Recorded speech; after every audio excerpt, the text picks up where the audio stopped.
The families of murder victims, they're pushing for change tonight. We've got that story coming up.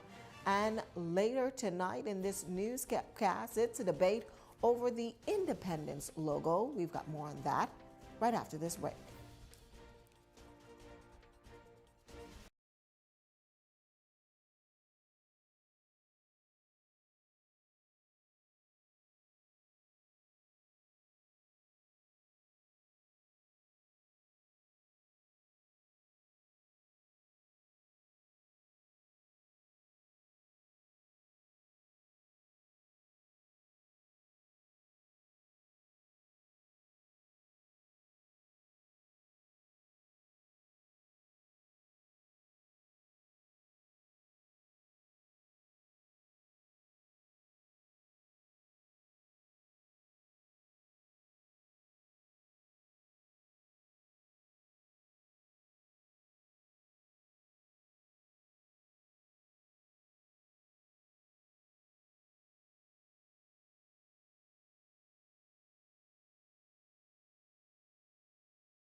This segment of the news is sponsored by Corona, distributed in the Bahamas by Jimmy's Wines and Spirits.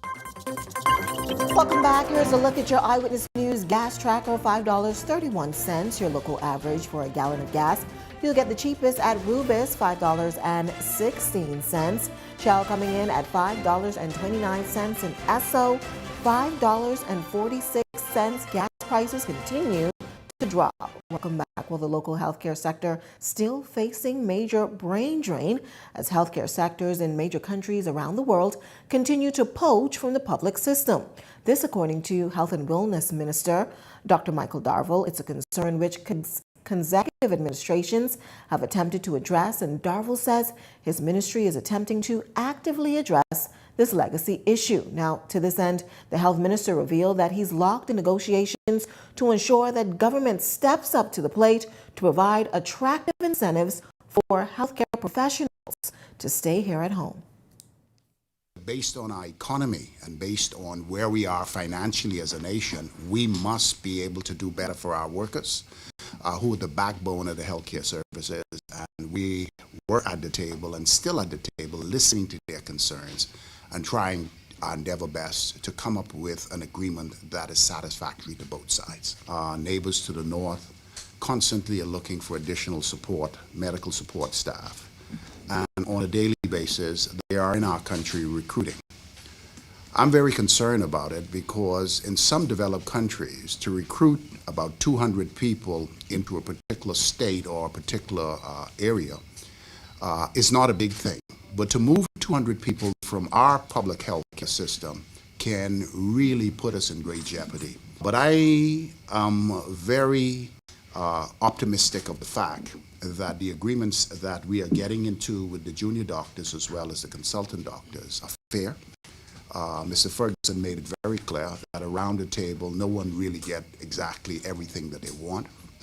But we are at the table negotiating, listening to their concerns so that we can be competitive and we can try to keep our physicians and our healthcare workers in the country.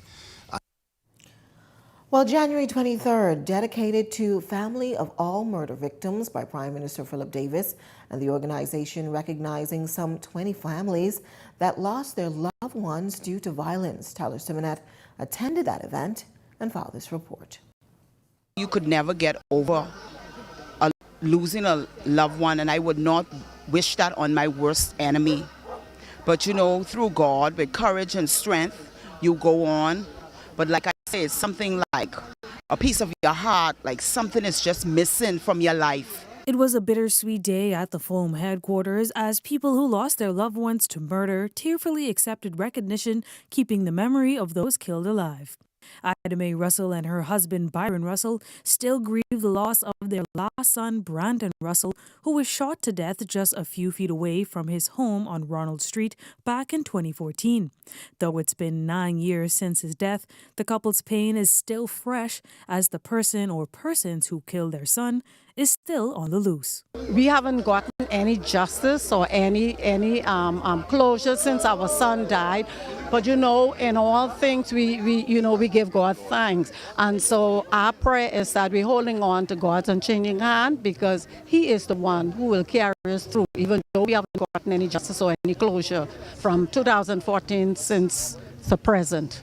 It hurts a lot because I see her some nights when she go to bed, she still crying. She sleep with that pen on her, but she go to bed every night. So I see and feel her pain because we're close. We've been married for almost 40 years now. You know, so it hurts. It hurts a whole lot. But that was our baby, our last son, you know. Darnell Ferguson lost her 27-year-old son, Ronaldo Munnings Ferguson, in 2015. He left behind 2 young daughters who were now in the care of their grandmother. Darnell remembers how President of FOAM Candy Gibson was there on the scene of her son's death and how she was able to lend a helping hand to the family in their time of need. It's a proud moment because when this incident happened, I didn't know her. I didn't know Miss Gibson. But there was this lady came right on the side of me as I hold my son, and she hold me. And I didn't know who she was. And then she came to my house every day after that, checking on me and praying with me until I had to ask. I said, "Who are you?" And then she said, 2 of her brothers got killed 2 years ago. And she is, comforting the family. So I really appreciate that. And she was really right there with me. I could have called her. So she really helped with the school, helped with the uniform and everything for those children. Now, this is far from the end of the road for FOAM, according to Candy Gibson, who says the next thing on their agenda is to ensure the children of murder victims are properly taken care of. I want to see some amendments done, especially with National Insurance. Once a person would be killed in this country and they don't have sufficient contribution at NIB, their children don't qualify for nothing. And that's very sad, because if someone made $2 contribution before they get killed, why does National Insurance think it's okay for them to keep that? If that person made $2 contribution and they left 4 children, take that $2 and give it to their 4 children. So now we're calling on the government at large to look into that. Because if you're deducting from something from somebody, that's their funds. Tyler Simonet, Eyewitness News. In other news, debate continuing tonight over the unveiling of the Golden Jubilee logo. This, as one local artist says, a different approach should have been used to make the decision on what was chosen. Devontae Hanna has more on this. Decorated artist of over a decade, Lamar Smith, is tonight crying shame on the Independent Secretariat's Golden Jubilee logo competition, noting that it does not bode well for a government who has promised to bolster the orange economy. And it seems to be the selection was picked as if it was treated as an art competition. Now, art is, communication, expressive communication. Design is a function. And in projects such as this, which is the 50th anniversary of the country, it's pretty important. It needs a designer and a critical eye to kind of make sure the theme and everything is cohesive. The competition was announced back in October 2022, revealing that the top 10 concepts would be selected. Then a winner would be chosen by the general public, which has never happened. Smith says the competition style ultimately created an imbalanced logo. The flamingos, in particular, the element didn't fit with the theme that was working with the Bahamas and the 50th. which were the stronger elements. The logo showcases pink flamingos flying over the number 50 in old gold-colored font with the country's name and this year's theme, a combination of 3 different designs. It has now prompted national discourse on social media, with many residents expressing mixed reviews. I think that's great. I don't see nothing wrong with it. I think it looks nice. I think it's creative. I think they could put a little more into it. If they put, even if they just put the aqua and then the gold and maybe just a little trim of the black, I think that's our independent. We shouldn't go too far from that. It looked good, like I say, but it's not for independent. University of the Bahamas professor Roberts, a psychologist of nearly 4 years, however, says the design embodies the road to 50. The perceptual dynamics of the logo were very embracing.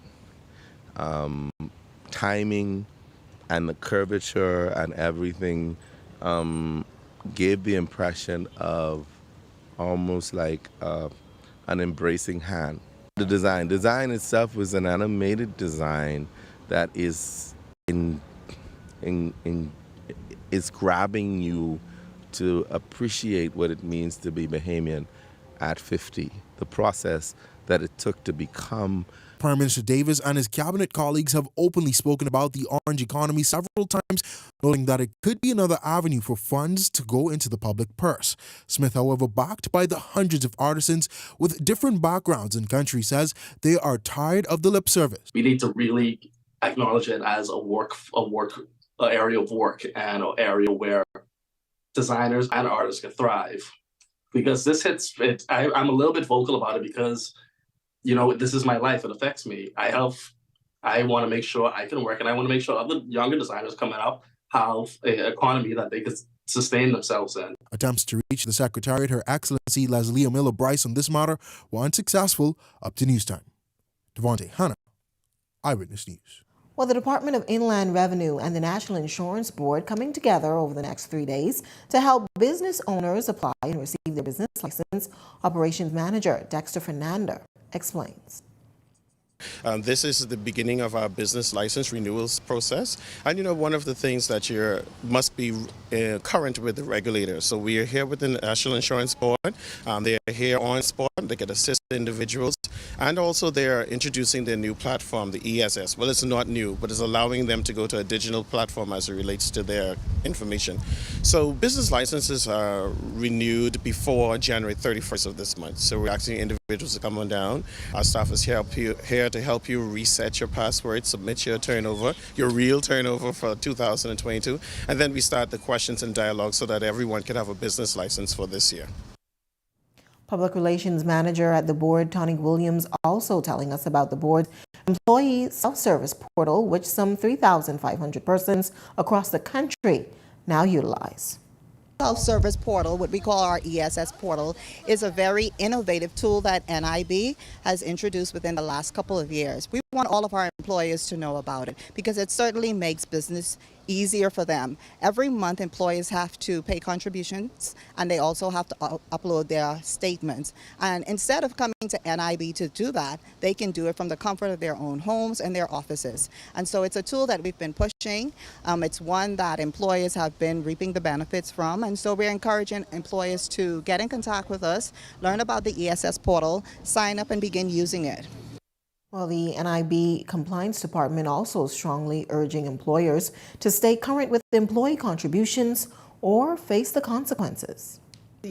Where the employers are not paying on a timely basis, yet their employers are in need of benefit. So the National Insurance Board then has to pay out benefits that have not been paid for by the employers. A cadre of inspectors who are on the road on seeking business. They're visiting at least once a year, doing an audit of the business, ensuring that all employers are paying for their employees. And those are the ways that the contributions are coming in. Very important. The National Insurance Board gives benefit, and the benefit comes through the contributions. The contributions are paid for their employees. So with employers, the employers are paying benefits for their employees so that when they are sick, maternity benefit, any of the benefits they will be able to receive. We're also talking about the importance for self-employed persons to be updated with their contributions. First one on the list to come in and pay for contributions, because you're taking a risk. As a self-employed, you're taking a risk. And so whenever you are not working, whenever you need a sick benefit, that's money not coming in. And that is what National Insurance Act is about. We're supplementing when you don't have an income. So for the self-employed people, when you pay, when they pay for themselves and they need a benefit, the monies are readily available to them, especially if they're paying on time. Monies. Well, still to come in Eyewitness News, Laurentia trying her hand and feet at another adventure. We've got that story coming up, but first, here's a check on tonight's weather forecast.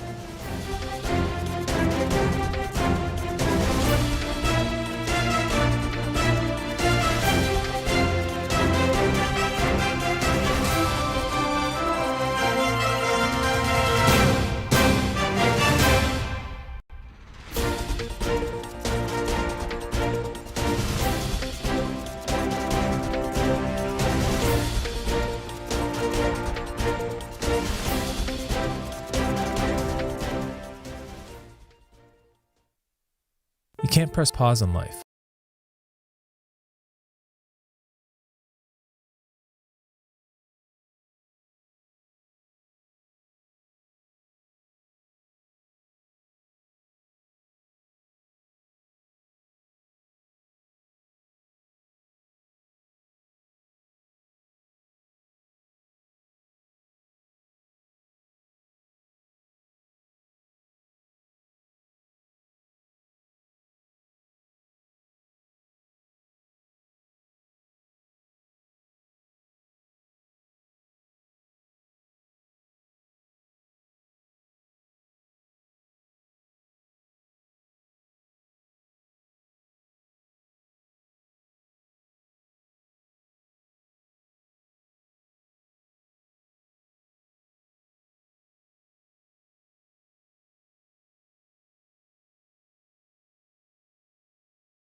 Information.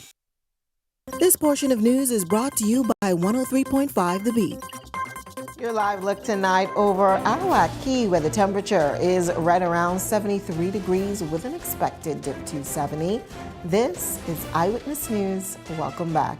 Well, she's back again with another great adventure. This time, Laurentia is learning karate with a well-known personality. And just for the record, she says no reporter was harmed in the making of this adventure. Take a look.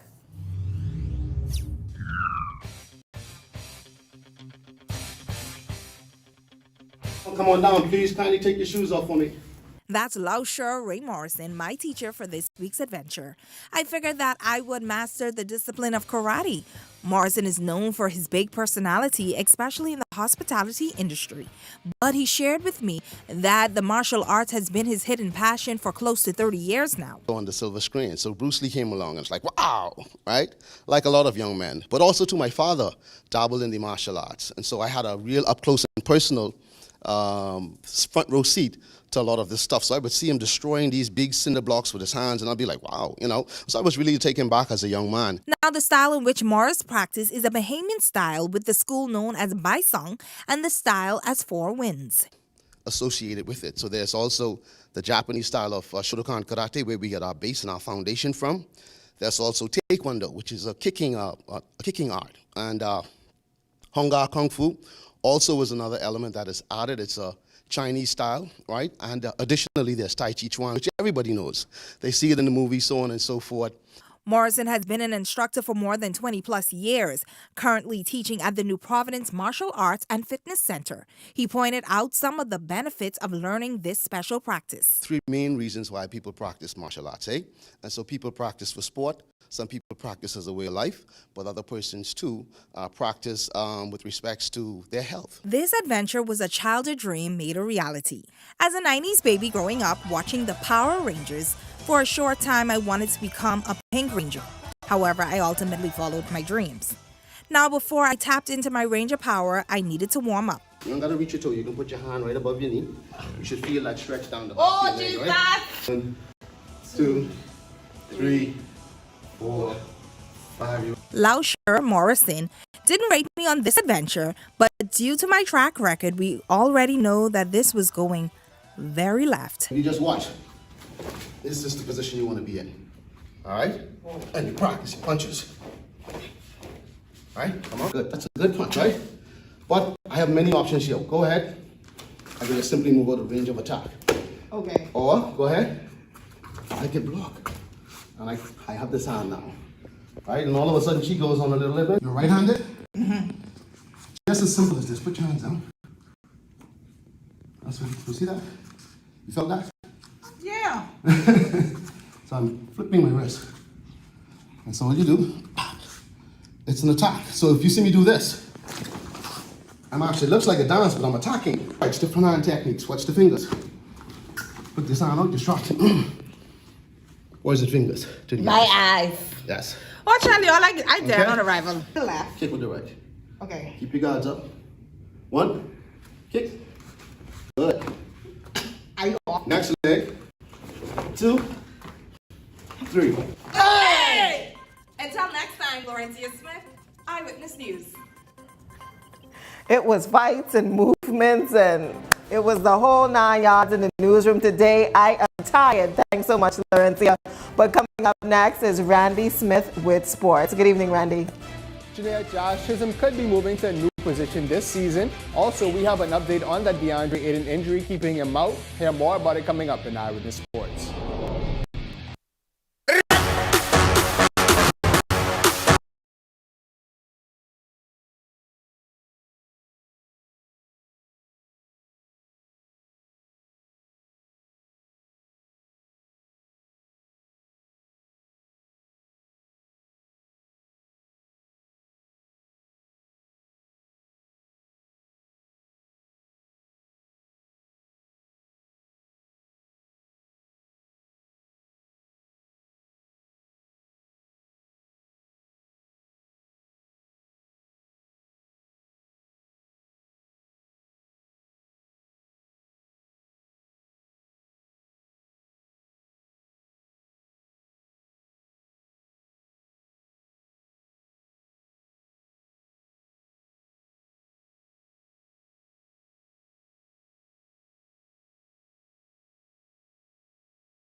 This segment of the news is brought to you by Hennessy, the spirit of sports in the Bahamas. Good evening, everyone. I'm Randy Smith, and welcome to Eyewitness Sports. We begin things tonight on the baseball front. According to several reports, Miami Marlins star Jazz Chisholm, he's intrigued by the move of playing center field this upcoming season. Chisholm was the Marlins' everyday starter at second base in 2022 and was having a breakout second full season with the team before getting injured. After acquiring reigning American League batting champion Luis Arraez and a pair of prospects, Marlins general manager Kim Ng announced that Chisholm would be moving from the infield to play center field to fill that gap. In response, several sources say that Chisholm says he expects to go up and win a Golden Glove at that position. In track and field news, the remaining levels of corporate sponsorship have been revealed for the upcoming Carifta Track and Field Championships. Those seeking to become a sponsor can apply on the Carifta 50 website or through the Arawak X platform. And we have several gold decks. We have gold member at 50,000, gold medallion at 75,000, and gold elite at 100,000. So, if you guys want to just hang in that area, we'll be grateful. But we have a silver partnership, which is also available at $20,000, and bronze at 10. And then we have, of course, from 5 to 2,000 to 5,000. On the basketball front, Bahamian big man with the Phoenix Suns, DeAndre Ayton, remains out of action, sitting out with what is being termed as a non-COVID illness. Ayton, who is having another strong season for the Suns, he missed a couple of games over the weekend, and at the moment his status is unclear for tonight's game against Kai Jones and the Charlotte Hornets. I'm picking up from that introductory press conference for Jonquil Jones. Jones said that one of the main reasons she elected to go to New York was to play with point guard Sabrina Lonskew. Jones said the pair could form a deadly duo that could take New York to a new level. Everybody's going to eat off of us being able to thrive in the pick and roll. I think defenses are definitely going to have to respect them. They're both, players that are known to be able to score at a high clip. Like you said, be able to create their own offense. So I think it's just going to open up things for everybody, and it's definitely going to be mutually beneficial. So, yeah, like I've been saying the whole time, I'm excited. Well, that does it for us in sports. But stay tuned. Eyewitness News continues in a moment. I'm Randy Smith. Have a great evening.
You're watching Eyewitness News.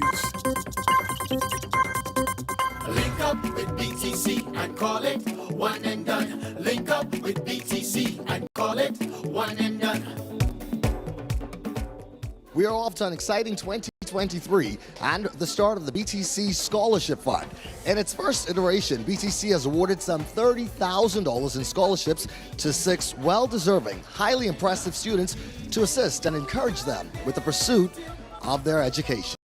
BTC should help the community. And it was with that in mind that I recommended to my colleagues that we start the program.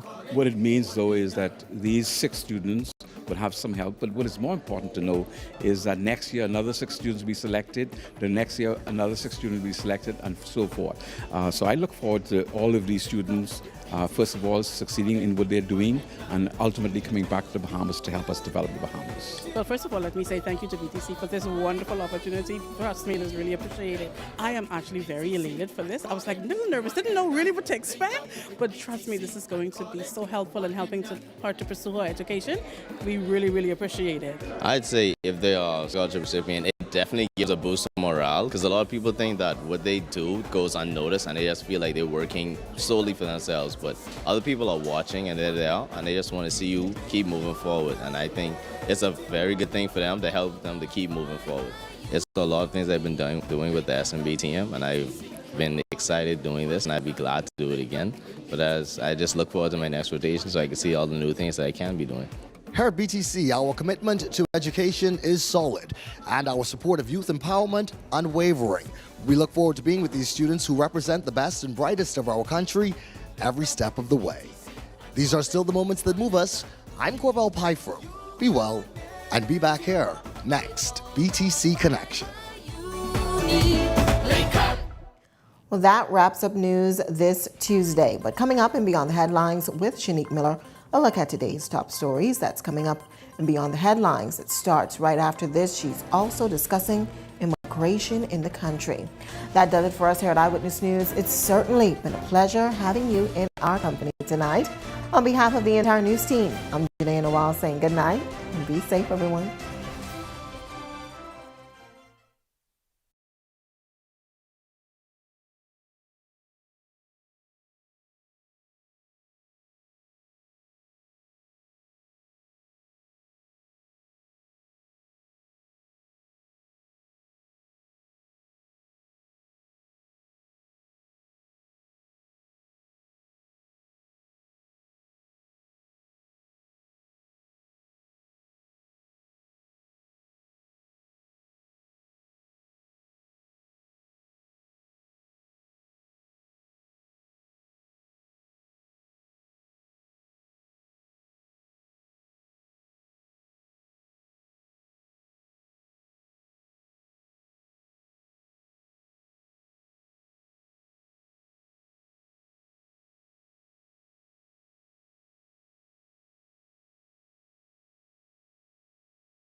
by the hosts, guests, and callers on Beyond the Headlines are not necessarily those of management, ownership, or production unit of the Verizon Media Group.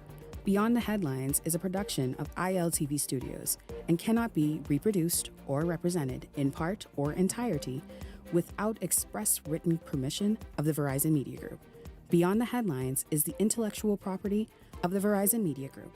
Copyright 2021.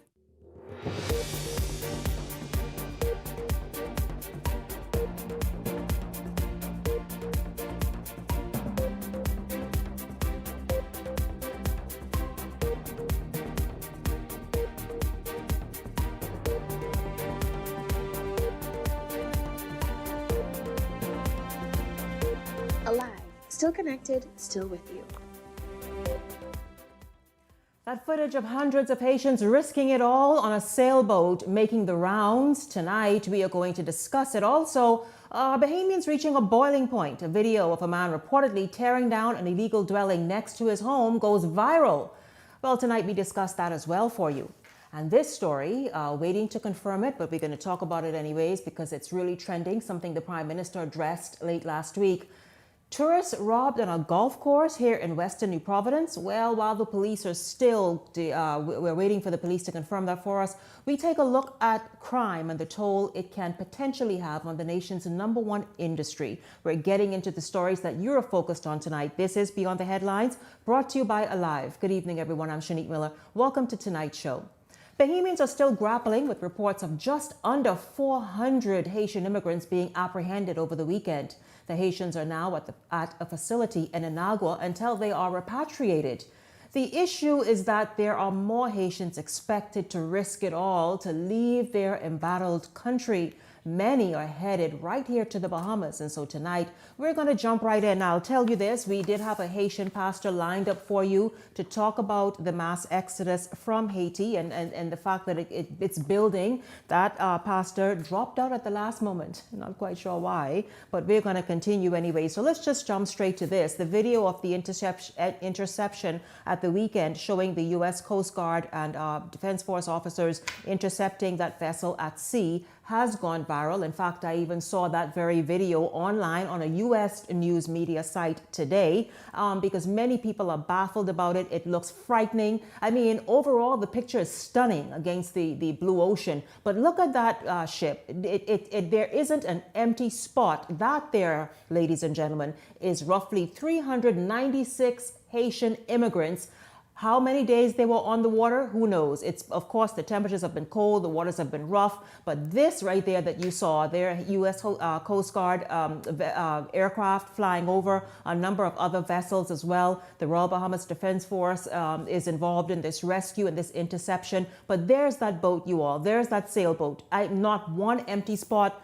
In fact, it looks so scary. It really, really looks so unsafe because if that tilts in any direction, that boat will capsize. And we're obviously very happy that it did not. But this was at the weekend. It's not a new interception, ladies and gentlemen. It is the footage finally being released by the U.S. Coast Guard of that Haitian sloop sailboat that came from Haiti, where roughly about 396 of roughly 400 Haitians were intercepted, apprehended, and are now at a facility on the island of Inagua, waiting for repatriation. I mean, repatriation to come back when? Next week?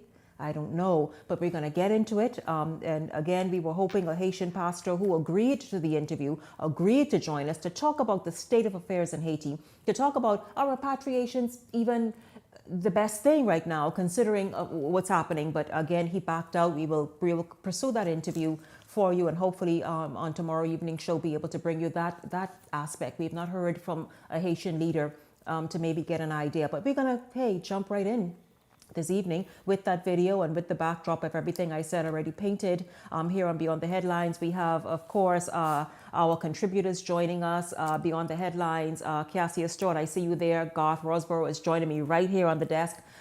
Good evening to both of you. Garth, good evening to you here beside me. Cassius, good evening to you where you are. Always a pleasure, Shanique. And how you doing, Garth? And the Bahamas, how you doing? Hope all is well.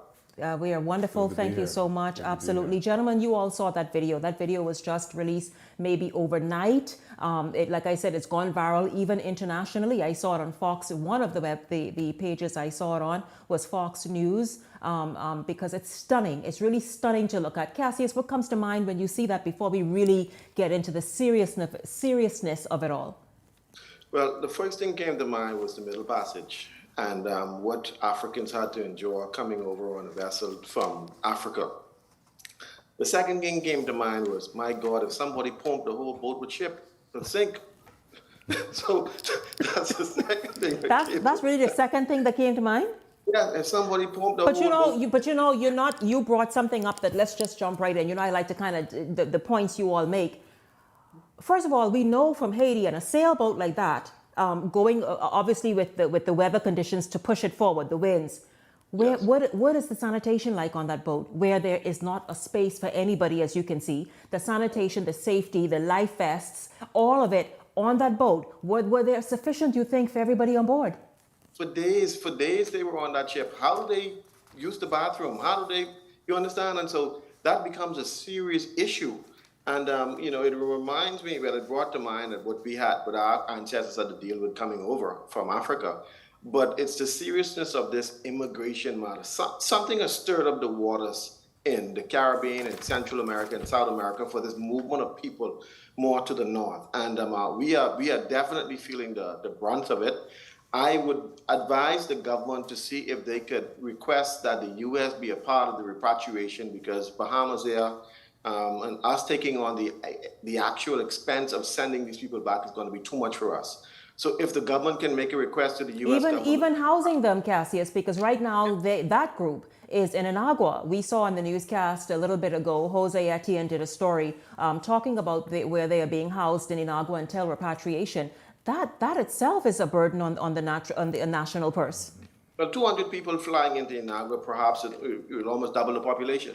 And so you've got to understand that these islands are very, very small with small population. And so you bring in 200 people, they cannot accommodate it. They cannot accommodate it. And so if we're going to make any appeal to the United States for assistance, it would be for tents. It would be also for using their planes, the Coast Guard planes for repatriation so that they could ease the expenses of us. Because obviously it's going to intensify and we need help to make sure fix the problem. We are not only dealing with the ones who are coming, but we also deal with the ones who arrived and the ones we need to repatriate. But we need to seek international assistance, and I think we should reach out to the U.S. Embassy ASAP for tents, temporary tents within Inagua and these islands to be able to accommodate these people. I guess as best as we possibly can, but also that when they bring them to Nassau, we could ship them back out using the Coast Guard cutters or whatever the U.S. could make available to us. Garth, your thoughts? It's mind-boggling for those of us who are familiar with the ocean. And you go fishing on the tongue of the ocean that has 8,000 feet of water when we're heading up towards Bimini and on to Florida. Coming from the south and going through international waters, that very same type current. For those people who live in Eleuthera, in Cat Island, in Long Island, and you've witnessed the power of the ocean on the eastern side of the islands. Mm-hmm. Folks who are familiar with that glass window bridge, you see the calmness on the west side, but boy, on the east side, it is horrifying. And then to understand that you need the wind to drive that boat. I myself, having 3-4 boats, I am even afraid to go when you hear seas are over 4 feet. So imagine these people are coming in 6 to 12 feet oceans. And like Cassius just said a while ago, just one tip of that boat and it's all over. Like most Bahamians, those people can't even swim. And so you're looking at actually a very, very natural disaster taking place, loss of lives, loss of generations. And then, of course, as they come to us, then it's also, like he said, the loss of revenue. We have a serious dilemma. I actually feel it's overwhelming for our government. And like Mr. Stewart said, we're going to need some assistance quick, fast, and hurry. It is overwhelming, gentlemen. It is wearisome for Bahamians. What are you all hearing? When that video began making the rounds overnight and into this morning, you can hear the weariness in Bahamians. And they're wondering, How? You know, How do you and address it? the shock, it's a shock for Bahamians, but I think part of our humanity kicks in when we see the danger that these people are now treading just to get And here. that is why, Cassius, just to interrupt you for a second, that is why, in order not to appear very harsh and uncaring, I wanted, and please, Haitian pastor, let me tell you what I wanted. I didn't want to charge at you. I truly wanted to get the humanness of it all, to hear from you, somebody who is kin and can relate, and perhaps bring a different perspective about what that video does for you. That is all. This is not at all to act as the immigration police in this instance. Go ahead, Cassius. Yes.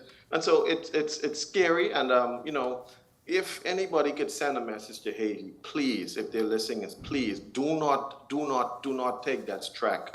Do not risk your life to come to the Bahamas, because we're going to send you back. And we don't want to put your life at risk. You put at risk women, children, just to get to a place where, you know, we cannot accommodate you. And so, you know, we have to send a message to Haiti. Now, we know that their conditions are very, very dire in Haiti. And I know CARICOM is going to be meeting in the coming months to be able to address this. CARICOM needs to really I think they need to move that meeting up quickly, because this is urgent. This is urgent for countries like the Bahamas. It's urgent for the people of Haiti, because when you say repatriation, repatriate to where? Okay. Meaning the streets are littered with violence. There's chaos and anarchy on the streets of Haiti. I wanted to also ask that pastor or Haitian leader, is it nationwide? What's happening on the ground in Haiti? See, but Shanique, remember now, the UN is hesitant to go back in because of what they did the last time. The UN soldiers raped a lot of Haitian women, got a lot of them pregnant, and that was a major, major problem. So the Haitians are resisting any occupation of UN soldiers or US soldiers because of what they did. And so now we are at a stalemate. Do we have CARICOM forces to go in to be able to stabilize Haiti? Because obviously the UN can't go, and of course that'll be a bigger problem.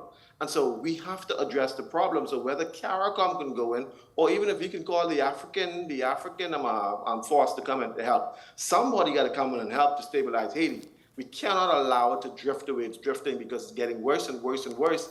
And you're going to have even more mass migrant movements coming out, and it's going to affect the Bahamas even more. And so we got to address this on the ground.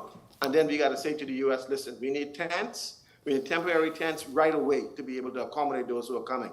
When they come, when they are processed, we need to be able to send them back. So we need your planes, your Bradley, your B-2, Bahamas, whatever you got, the big ones. We need them on the ground in Nassau to ship these people out. Bahamas, they can't do it no more. We need your planes. So we are appealing to the State Department, the U.S. State Department. I know they're watching, because I know they watch.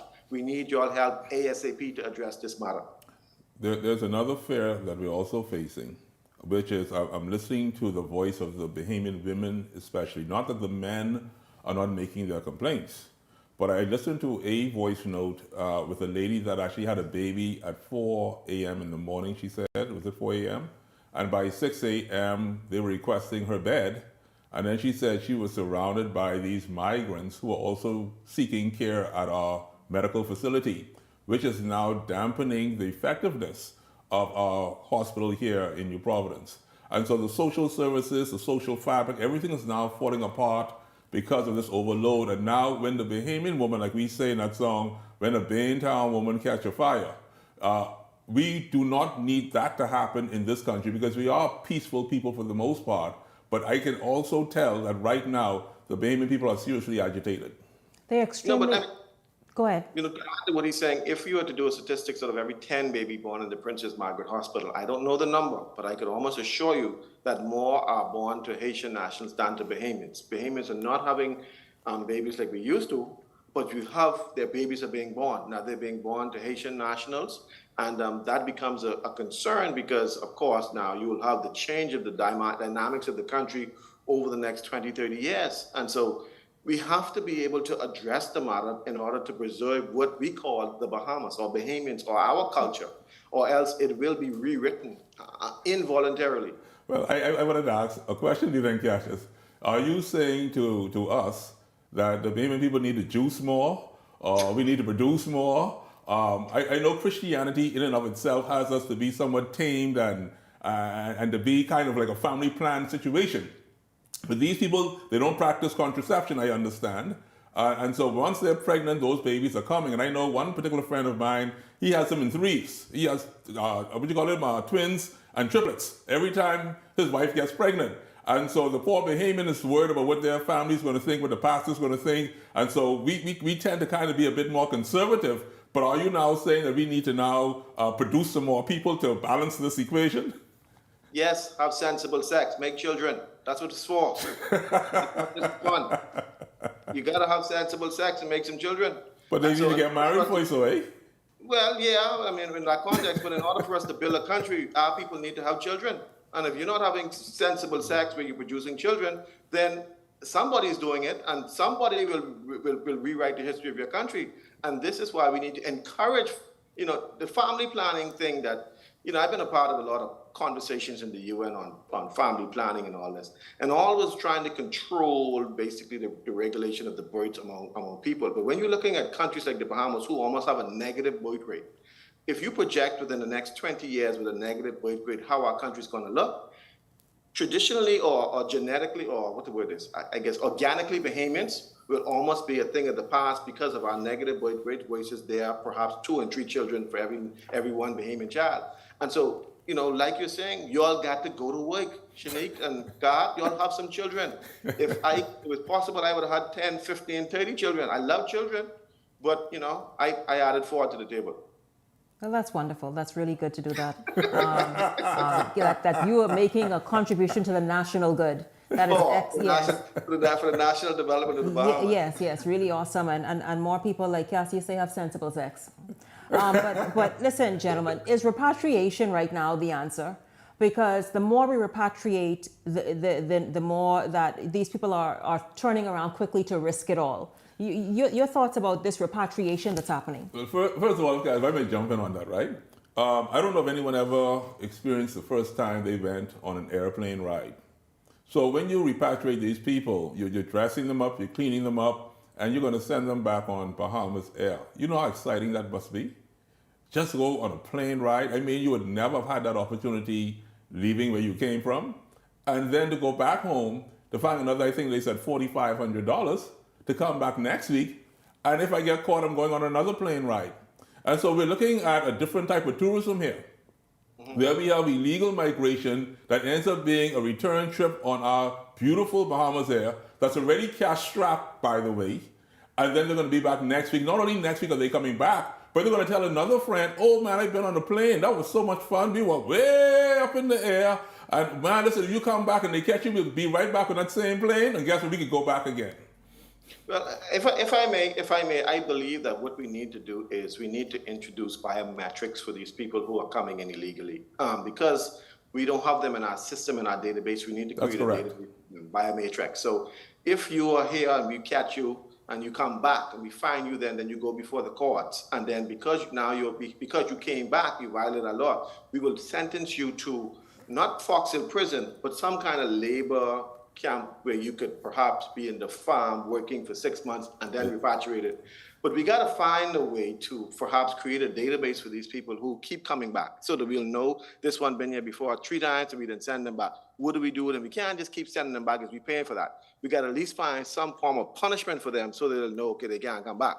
But the first start is we got to create a biometric database to be able to accumulate the data on all of these people who are moving through our country, so that we'll know where they are and who they are and if they come back.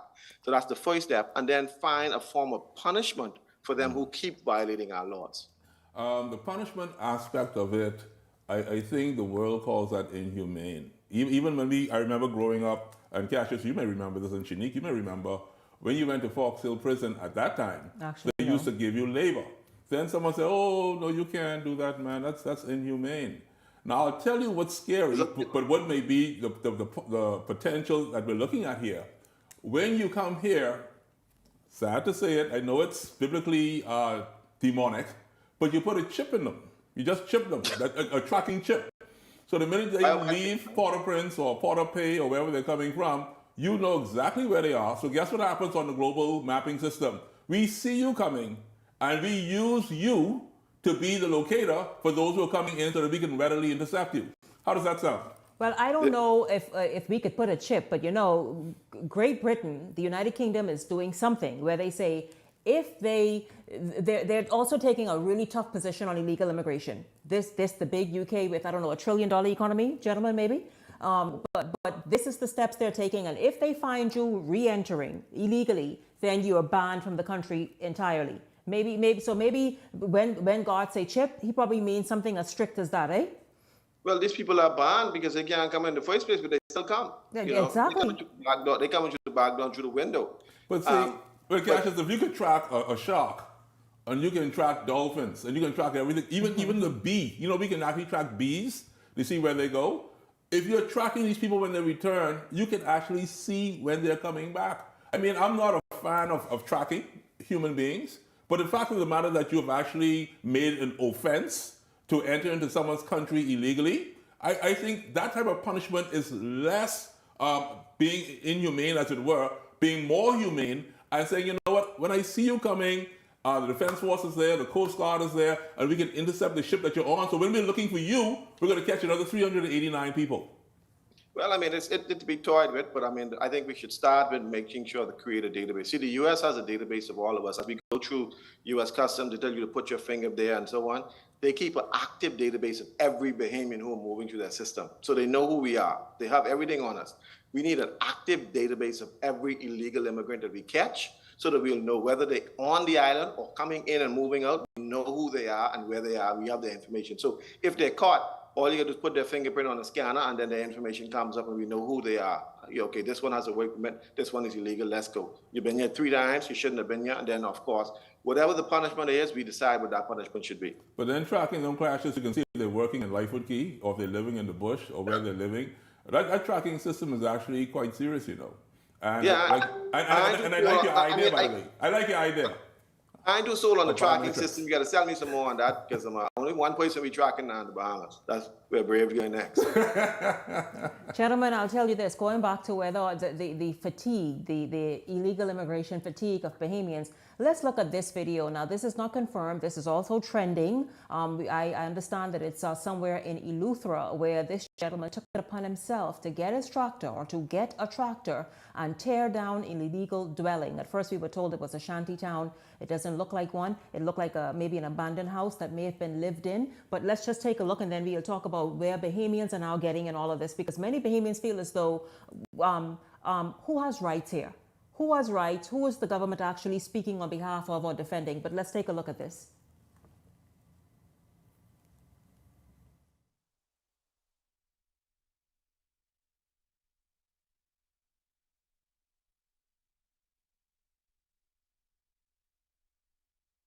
Right. Okay. So here it is. Thank you very much, guys. So there we see the tractor tearing down a house. Again, not sure of the backstory, but just based on the comments on this thread, on this video, that whomever the gentleman is, that is the property owner or the homeowner next to it, has decided, guess what? He is not going to tolerate it. He, as you can see, he's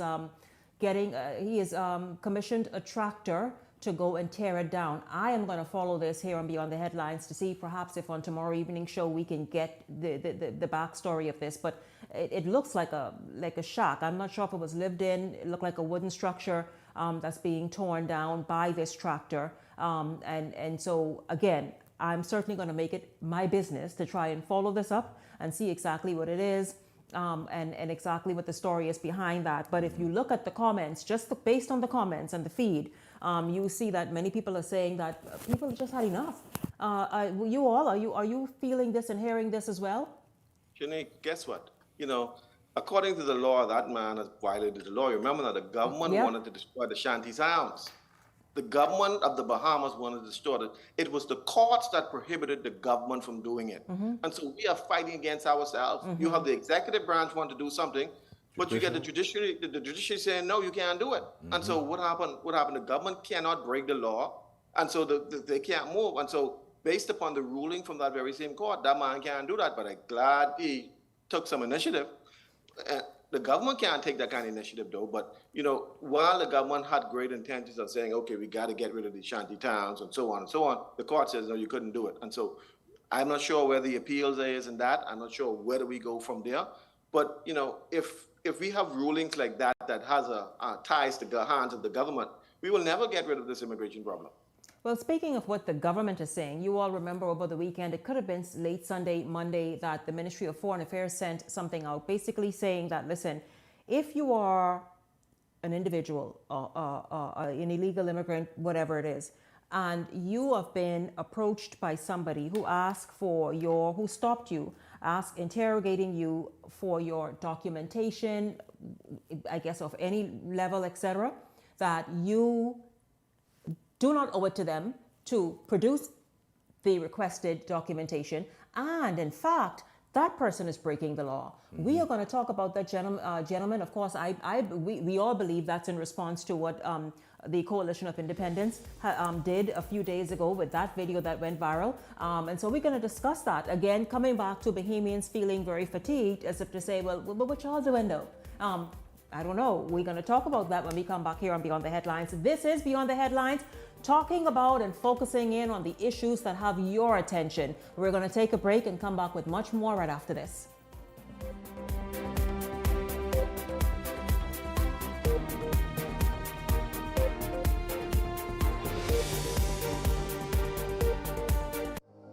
What if I told you that the future is here? That is not some magical door we walk through, but a place we create. It's home. The fastest, most secure, and reliable way to stream the internet, so you can do what you want, whenever you want. That's the power of Alive Fiber. The future is Alive Fiber. It's smart. Cancer pushes us. We push back, challenging conventional thinking, finding smarter solutions, like advanced genomic testing, a diagnostic tool that lets us see cancer at the molecular level, then helps us find different ways to attack it. That's what makes CTCA one of the leaders in precision cancer treatment. We're not just fighting cancer, we're outsmarting it. Visit our website to learn more about advanced genomic testing.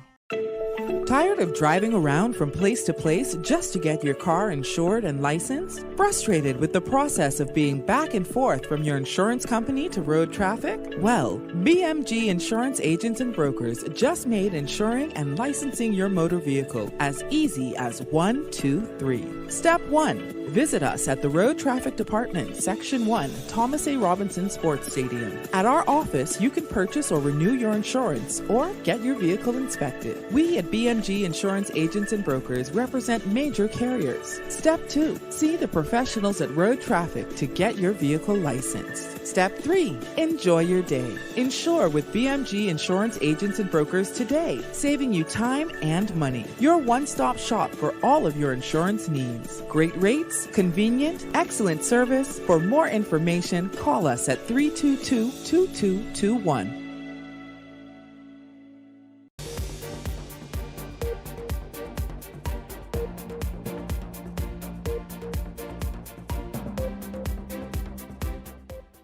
Welcome back to Beyond the Headlines, brought to you by Alive. It's great to have you tuned in this evening. Before the break, we were talking about the biggest, that continues to be the biggest story, and it has so many moving parts to it. We are talking about the Ministry of Foreign Affairs. By the way, welcome back to the show. Welcome back, Garth Rosborough, Cassia Stewart as well. And we are talking about the Ministry of Foreign Affairs' tough stance on Bahamians, figuring they could just, roll up on an illegal immigrant, and demand certain things of them. Gentlemen, I know you all saw that release. Your thoughts about it before, I'll just read a response, but your thoughts about the fact that the Ministry of Foreign Affairs saying, excuse me, again, Cassius, like you said, it's almost like you said the courts ruled against the government giving the illegal immigrants the right with the shanty towns. Now the Ministry of Foreign Affairs is saying, no, you all ain't gonna break the law while we have this issue, but you're not gonna step on people's toes like that. Yeah, I think what they're really trying to say is that if you are not authorized by the government as an officer, which is either the police officer, an immigration officer, to request those information, then you should not be doing it. Remember, now, a police officer also holds the same is an immigration officer and a customs officer. And so they have the right to do it. The immigration officer has the right, but if you are not authorized as an officer to do it, then you should not be overstepping your bounds. There is something called citizen's arrest. And so, but in this case, you're requesting confidential or credentials from these individuals, which you're not authorized to do it. And so this is all the Foreign Affairs Ministry is trying to say. The National Security Minister should have reiterated the very same thing. Only the officers of the court or officers of the law should be doing that. Yeah, and I think you're on target there, Cassius, because truth be told, we cannot have anyone going around the country and demanding official documents from other people. It'll be a catastrophe. The second part of that, though, also is the fact that it seems somewhat aggressive. And if something were to happen in terms of violence or an uprising or some type of revolution, because there are people in this country who are actually looking forward to a revolution. And they do not mind aggression, they do not mind violence. But the government also has a right to protect its citizenry from such. And so to initiate that type of confrontation, I don't think that is wise. I do say, however, though, I know Bahamians are a bit offset right now. They're a bit angry, they're irritated, and they want answers.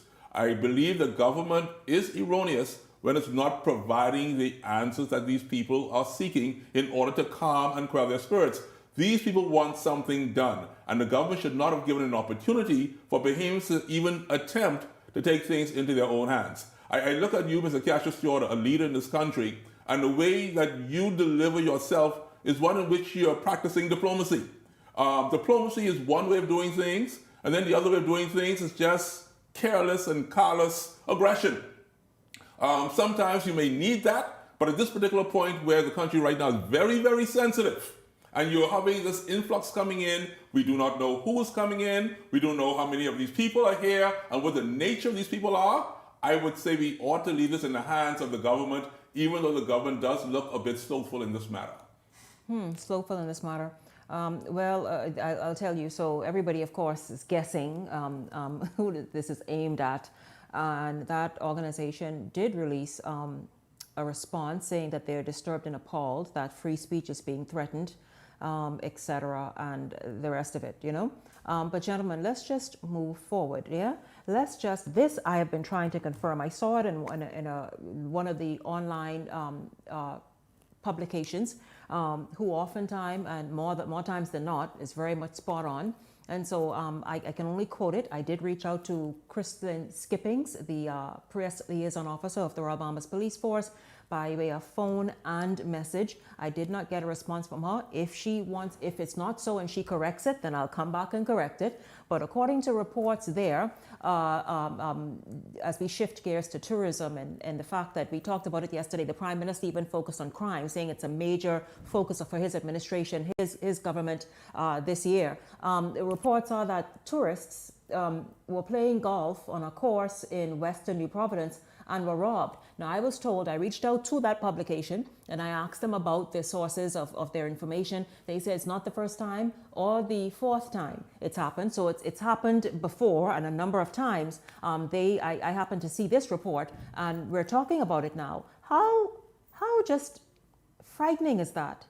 And then an affront to tourism, an attack on the very industry that is the bread and butter of this economy, that this can happen on a relatively, perhaps one of the safest sports in the world, to come to paradise to play that sport, and then to have this experience. And this is where our country is going. We're going down on a slippery slope because we have failed to implement behavioral modification measures in our country, and all behaviors are learned, and all behaviors can be unlearned, and so. Bahamians who are displaying these unnatural or rogue behavior by robbing, by killing, by stabbing, is going directly opposed to what the societal norms predicts. And so what happens now is that we as a country need to show them that when you violate societal norms, there is a punishment. And the punishment that we perhaps issue is so weak that the people feel that they can continue to commit the crimes. We have to be firm when it comes to the law and breaking the law. I was watching a documentary yesterday with Singapore about their drugs. People who are caught in Singapore is automatically hanged. And so you have a younger generation saying, oh, no, no. But of course, these are the laws. If you caught with drugs in Singapore and Malaysia, it's death right away, right? And so we have to be firm, not saying we should go to such extreme, but if you caught with a handgun to kill somebody, I think that's automatic death punishment. Now, I understand that we've been fighting the Privy Council for so long about this death penalty, right? I think it's time for us to move to the CCJ where we can get some justice. And so, because right now we know that there's a Privy Council, which is the English barristers, they are not going to enforce the death penalty. The United Nations is not going to enforce the death penalty. They are this woke, sophisticated type of thinking now that they are not going to enforce it. The eastern side of the world, China, Malaysia, Singapore, that seems to have zero crime and seem to have people functioning normally, have been continue along with the same measures of enforcing these penalties. We need to embrace that. If we keep following the Americas, we will get what the Americas are getting. People walking up and shooting up in the clubs, people walking up and shooting up in the schools, because there is no discipline. Where there is no discipline, people are rogue. Our society has no discipline. They're rogue. We need discipline in the society, in the schools, and corporal and capital punishment. No ways about it. Well, you know, we both said we're a Christian nation. I think we've taken that for granted for such a long time that we just assume that people just have a Christian character. They come from a Christian home. I know a lot of the native Bahamian people have actually blamed the migrants for such actions because of desperation. I do also would point to the idea that, as you are correct, in terms of beefing up the discipline or the punishment of people involved in such matters, I would also say to the business owners, I'm not a golf player. I would like to learn to play golf, but it's a wide open field as I understand it. But somehow you may have to either beef up security, you may have to allow for lockers or for safes. The thing is, I understand that. I'll let you finish, Garth. I just want to kind of just interject right here that golf course, perhaps they all do, but that golf course has employed security officers. But of course, the security officers can't be on every hole. The 18 holes and stuff, eh? They may not be they may not be assigned to every hole. Well, I don't know if you play golf, Shanique. I don't. Cassius, you may have played a round or two. What type of personal possessions do you carry on a golf course? Is it a credit card? But these are golf is well, I'll tell you this, Garth. Is it jewelry? The people who play golf at a different income and financial level, generally and normally. Okay. So their chump change, their little change to tip the whatever, just, you know what I mean? Maybe those things they have on them, because I think it was reported that the people, the bandits may have gotten away with around $1,500, $1,800. So that is perhaps just something to carry them through the course. But I mean, even if they got away with $1, that's too much. It's too much. It is. For you to affront a guest to our society, our country, and rob them, you know, it's a bad message. Mm-hmm. And we have to send a clear message to these people who figure they could act rogue in our society. There is no place for it. If there's no place for it, we will stomp you out. You know, it's better to get rid of them than to keep them in society. And so we have to send a message to them that if you cannot conform to societal norms, we will remove you from society. That's simple. So let me exacerbate that for you then, Cassius. The person who's committing the offense is actually an illegal migrant. What's the next step? Well, we need to remove them from society. Whoever, listen, the law is the law. It doesn't see migrants or citizens, you know. It just see offenders. And if you are an offender, then the punishment goes to you. It doesn't matter who you are. So what I'm saying now is that you have foreign entities that are giving the Bahamas a bad name. They're not necessarily our people per se, but it's possible that these are people coming in, desperate to eat, desperate to live, committing these offenses, and they say, you know what, the Bahamas is a bad place. Bahamas is out of control. I'm just saying to you. The fact is, what I think Garth and Cassius, whomever will bring a blight on the Bahamas, on this destination, yes, that by God's grace, thank you, by God's grace has remained a destination of choice for many, particularly many well-to-do travelers and visitors. You can't allow anybody to disrupt that. That is what the people of Harbour Island are saying. Listen, this has emerged as a top-notch, very high-end, lucrative destination. We will not sit back and allow that to be disrupted or destroyed. So the punishment that Cassius speaks about is good, Cassius. The punishment you're speaking about, we have to find a way to punish such offenders. I agree. In Mexico now, the Mexican governors deployed the army to guard the tourists on the beach. Whew. You understand? And that's where they are. You know, Dominican Republic does the same thing, eh? Well, who can enjoy a vacation with an armed officer over your shoulder? Who, like I just would be nervous with the fact that you there while I'm on the beach getting some sun. And so, but we have to send a message. We have to send a message, and we have to set an example. If we don't set an example, we will never get some kind of restitution to this matter. We got to be able to send a message to these criminals that we don't play. We are not playing with you. We will come and stomp you out. Simple. I agree. Listen, gentlemen, speaking of tourism, let's hear about, I'm going to read this and then I'm going to get your responses. The Nassau cruise port ranks, get this, 19th out of 20th cruise ports in the region, only beating out, get this, y'all, Freeport. So the Bahamas then has the two, anyway, wait, listen, lackluster attractions, activities, and residents trying to sell them drugs. This, according to Cruise Radio Mike Mora, CEO of the cruise port, says the port is incapable of providing experiences and services. Your thoughts on that, y'all? I mean, get this, Nassau 19, Freeport 20, two of the worst in the region, offer no kind of experience, no enjoyment. Only thing is either trying to sell you some little shorty service or trying to sell you drugs. That's what's happening at the cruise ports. If I can just have one sentence on that, Cassius. For me, it's just vision. What do you name is Mike? What's that? His name is, yeah, I forgot I forgot what it is, but he writes he writes a very popular blog for cruise ports anywhere and focused on the region. Mike is out of his mind. You know, something wrong with Mike, because that is not true. I have been in every Caribbean island that we have on this in the Caribbean. I've seen them all. And so you cannot say we rank no 19. That ain't no true. That's not true. Now he could tell that to somebody who's never been to them. But I've been to every Caribbean island from the Bahamas straight Cassius, down. But Cassius, you say that, and I'm not defending Mike because that's the first time I've heard of his blog and what he says. However, though, if this is somebody who writes for almost like a cruise port traveler sort of insider, right? The thing is, I want to know what my group is telling me in the back. And so they reach, get this. Let me very clear, help me out, guys. I like the fact that this conversation happens as I am live, it happens. They're saying that I think he was contacted to conduct the study. Is that it, you all? By the region? Let me know for sure as I tell Cassius, right?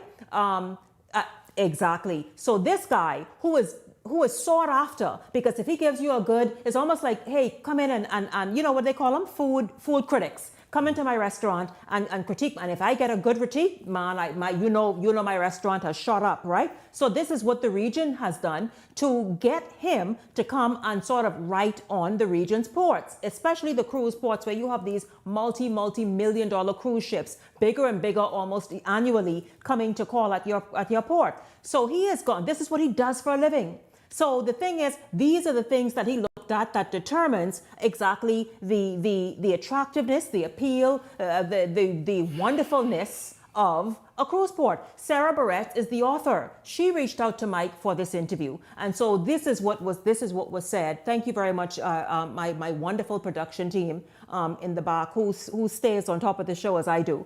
And so these are the findings of him and Sarah Cassius. Well, we do have a challenge. We do have a challenge when it comes to dealing with our cruise passengers. We do have a challenge with people selling drugs downtown. We do have a challenge. I know we do have a challenge, but for him to throw us all the way down there, I don't feel too much about that. Because, like I said, I've been to Barbados, I've been to St. Lucia, I've been to Guyana, I've been to Guadeloupe, I've been to Benin, I've been to all of them. I've seen them all. Do they sell drugs? Do the only service they provide is to braid your hair? Is that what is it? Is their downtown as lacking as ours? What?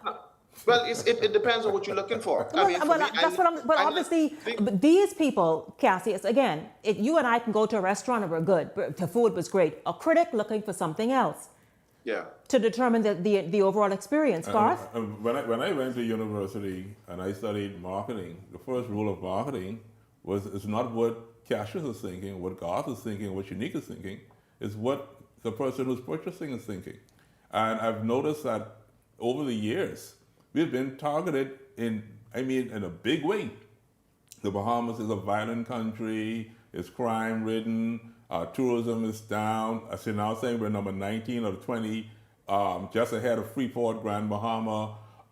What that would say to me, whether they are truthful or not, we really need to get our act together. We need to improve our product.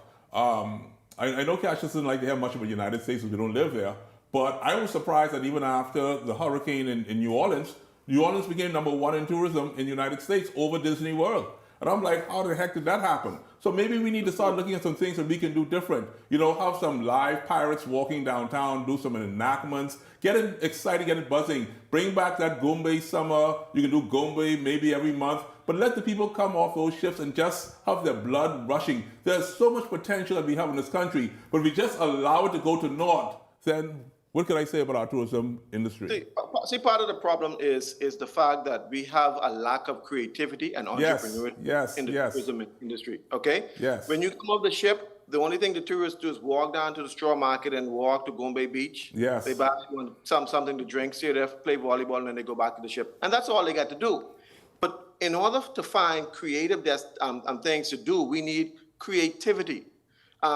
Right over the hill is a community that is very historical, right? Yes, Why sir. don't we have some tours to go through the historical communities and Make it tell raw. how Make the it history raw. of Nassau, the slave villages, Main Street, where you have over the hill. And so, but we have a lack of creativity that Bahamians are not engaging the tourism industry. The only thing we want to do is buy one jet ski or one boat to drive, or one banana boat to drive them up and down. But of course, there's a lot to do in the island. I mean, there are many islands or many countries I go to that they take the natural. I went to Cuba one day, and they took me through this corner, and they showed me all kind of where the history of this island was, and they made some drinks for me. And I know they just made it up, but I'm saying if we do that over there through Meeting Street and through one of the corners and show me where Herbert Spain was born, the first man who wrote the national anthem, and use all of it as a historical tour. But it's the people who lack creativity. Well, That's the problem. What I wanted to say, Mr. Stewart, is that I had a conversation with one Reverend C.B. Moss in Grandstown at his church, and he showed me a beautiful model of tourism. And what we're lacking in our model, he showed me, was what we call stakeholdership. If everyone, the taxi drivers, the vendors, etc., all had a stakeholdership in the whole tourism pie chart, then people would be more creative, they'd be more energized, they would make things actually happen to improve the product. But if we're going to allow the government only, through your permanent secretaries and your other ministers and everyone else, to come up with a tourism model for the entire nation, we've already seen visionless leadership, we've seen visionless management, and we've seen visionless in terms of making things happen. And so we need to get more of our Bahamians involved who are actually great at what they do in creating this type of sizzle for tourism. And that's where I think we need to be, or we need to be heading. If I can add something, Shanique, for the first time in about 70 years, our tourism product, because it really started in the 30s, 1930s, under the UBP. And so when you look at from the 1930s to now, the first time Bahamians are really getting direct revenue from the tourist industry is right now through Airbnb. Yes, and that's being taxed. All the while, it was always the trickle-down effect through the taxi drivers and so on. But right now, with Airbnb now, Bahamians can access the revenue directly, which is really, really good, and it's transforming. And that's what creates the partnership. Because if you are, even I understand in Camp Road now, they get homes for Airbnb for tourists. Mm-hmm. Fox Hill. yes. In Fox Hill, Cassius, one of the best ones is actually in Fox Hill. Camp Road and Fox Hill. And so, yeah. But now these people are getting direct tourist dollar directly to them. And so that's the first time in almost 70 years that we can really feel the tourism product. So now, because we can feel it, we can partner with new adventures, with different tours and so on throughout the inner cities. Well, that is good to hear, and it's good that aspect of tourism is beginning to work for Bahamians. But I agree with both of you. We have got to start being more creative as people. We have become too lazy as thinkers and creative and people, because the tourism industry is diverse and rich and just waiting to be explored further, that we just want to go and do what the next person doing. That's all we're doing. Okay, you making daiquiri, I can go and decide you and make daiquiri. I may add some fritters to that. We have got to step out the box, because the tourists truly, I know I like to go to a destination. Why do you think think Europe is still so popular? Its history is rich. It's wonderful colosseums and the rest of it is super. You go to Greece, you see all of the other, which I forgot the name of, but I've been to these places and they're super to hear the history of, to visit and to imagine yourself back in those times. That's what people want. They want the authenticity of a destination now, not that whole sort of like mock-up brand that you see in first world countries. They want what is unique to that destination. The Cat Islands, really awesome and still rich in history. All the other areas, you make it safe, you make it nice and historic, you build some merch around it, and then you sell that. You sell that to visitors to bring them into your destination. People had wonderful opportunities of like creating tourist experiences where you cook native Bahamian foods. It's just so much more that we can do, guys, outside of driving a cab and the rest of it. I like how Cash just said, you know, the story may not necessarily be true, but you create the story. Sell the story, make it exciting, you know? So I like that. And then every stop you take them, somebody's selling drinks, somebody's selling fritters, somebody's selling something. And then, you know, Black Americans like to see Black countries. And so you tell them where we came from. You give them the history of how we were over the hill and you couldn't come past the hill and Collins Wall and how the wall was divided and all these things. And you say, okay, when you reach the Collins Wall, you got to buy a drink because, you know, we used to have this drink when we was in slavery and so on. And so you make things up. But you give them an experience. Don't make it up so much. But I understand what you're saying, Cassie. It's create the story, create the narrative around it. That way, when you sell the T-shirt and the hat and the visors and the this and that, the next, people are more willing to buy it because they figure, wow, this is that, etc. And the T-shirt is over the hill. I did over the hill. You understand? And you sell millions of T-shirts. I mean, I listen to y'all. I charge y'all for that, man. Yeah, I'll tell you that somebody listen or they start writing. Go run with it. You know what I mean? Go get that grant and run with it. But guys, you know, the Prime Minister said economically empowering Bahamians is obviously a focus for his administration in 2023 as well. I'm happy that we were able to discuss a number of things, a number of trending topics, and also kind of wrap it up with tourism. Again, I'm not going to give up on that interview. We had him right up to the start of the show. And then all of a sudden he disappeared. So I'm going to reach out to a Haitian leader and see if we can get that aspect of it, and also follow up on that video, the second video that we showed you all, to see exactly what drove that man to, maybe the man clearing property, who knows. But the point is, I'm going to find out what the story is behind that video as well. But we certainly enjoyed having you along. I enjoyed the wonderful insights and perspectives and opinions of Cassia Stewart and Garth Rosborough. Gentlemen, I thank you both very, very much for being informed and obviously for bringing great thought and analysis to the stories today. And looking forward to having you on again very, very soon. And looking forward to you joining us as well. That does it for our show this evening. Thank you so much for joining us. We look forward to seeing you right back here tomorrow evening. For the entire Beyond the Headlines team, I'm Shanique Miller. Make it a great evening, everyone. With over 25 years in business, nothing says commitment to our people, culture, and service like Rev. And this year is no different. We will continue to elevate your home experience for you to create and share memories for years to come, while keeping you connected to the people and things you love most. Our pledge to provide quality service each year remains true. Rev is made for you. Tired of driving